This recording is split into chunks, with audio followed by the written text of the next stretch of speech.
Dikutip dari trendingeconomics.com, sejak 1995 Cina telah mencatat surplus perdagangan yang konsisten. Sementara itu surplus perdagangan Tiongkok terhadap Amerika Serikat terus melebar. Nah, pada kesempatan kali ini kita akan membahas salah satu kebijakan ekonomi Tiongkok yang cukup menghebohkan dan ini telah mendapatkan perlawanan keras dari dunia barat, yaitu Amerika Serikat dan Eropa.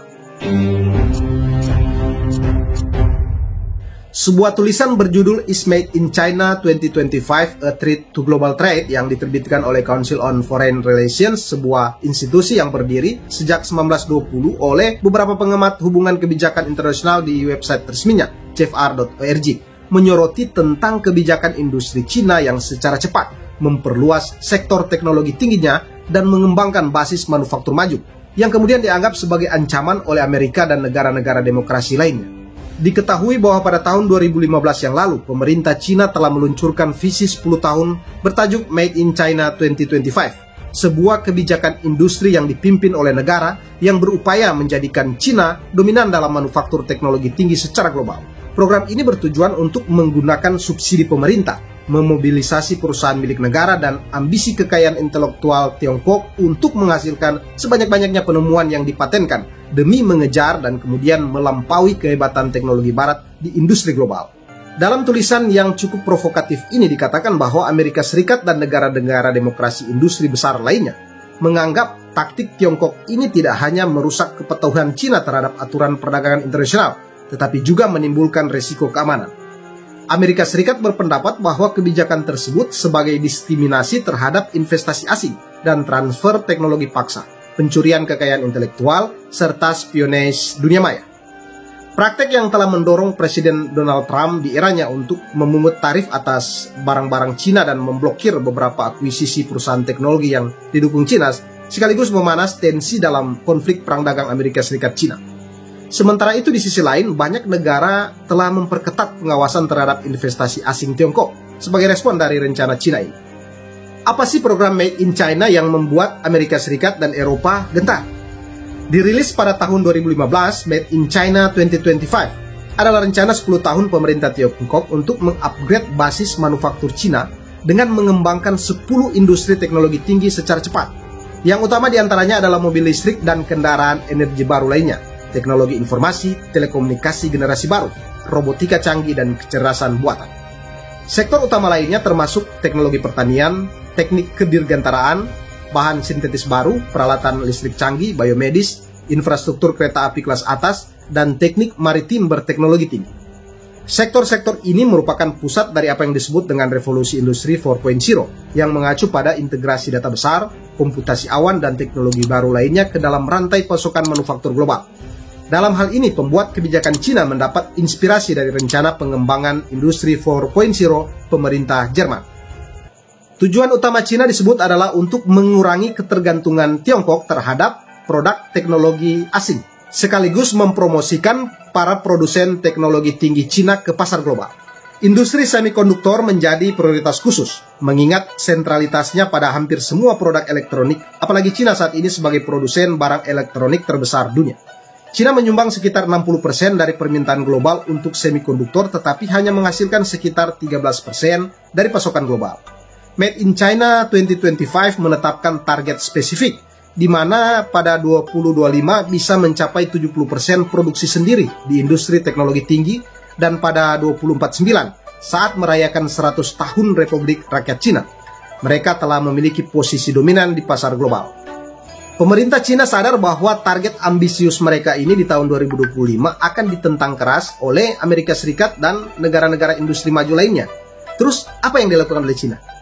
Pejabat Cina yang waspada terhadap pukulan balik internasional kemudian seolah-olah menjadikan program Made in China 2025 sebagai misi tersembunyi. Meskipun di kesempatan lain, pihak Cina tidak menampik rencana 10 tahun ini. Dalam sesi pembukaan Kongres Rakyat Nasional 2019, Perdana Menteri RRT sama sekali tidak menyebut tentang program Made in China 2025 dan ini adalah untuk pertama kalinya dia tidak menyebut program ini dalam laporan tahunannya ke Kongres sejak pertama kali diperkenalkan.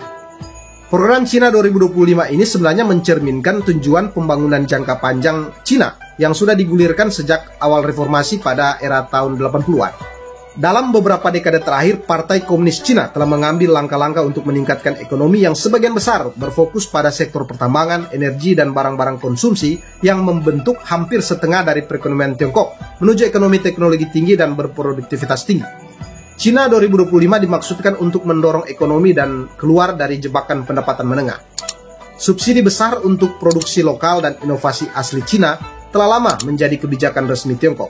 Pada tahun 2006, Rencana Jangka Menengah dan Jangka Panjang Nasional menetapkan tujuan menjadikan Cina sebagai pemimpin dunia dalam sains dan teknologi, meskipun targetnya tidak sespesifik program Made in China 2025. Cina bisa dibilang sebagai negara yang sangat total untuk merealisasikan setiap target-targetnya. Terus apa akal Cina untuk merealisasikan target?